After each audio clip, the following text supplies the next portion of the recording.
Sandra Cantu's body last night. The second grader found stuffed into a piece of luggage and discarded like trash in an irrigation ditch. How obscene.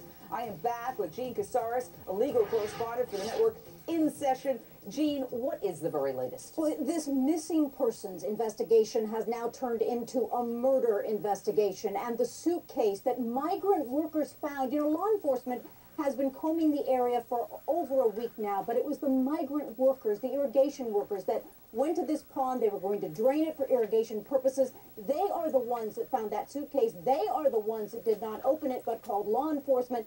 Law enforcement arrived at the scene, secured the scene as a crime scene, because they now knew what they had to do, and that investigation has been forthcoming. The autopsy has been taking place today. We do not know any results on the cause or manner of death, but there is crime scene tape of a Baptist church very close to the mobile home area. But now is the time.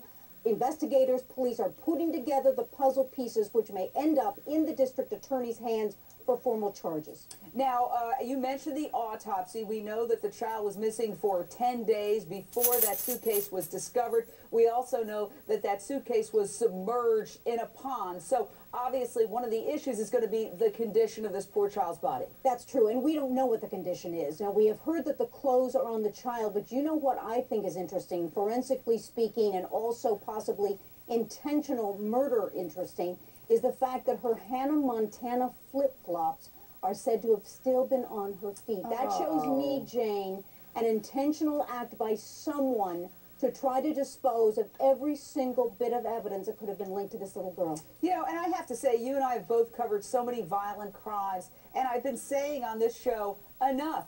We can't just treat it as another news story, because on some level that's sort of a tacit, well, it's going to happen.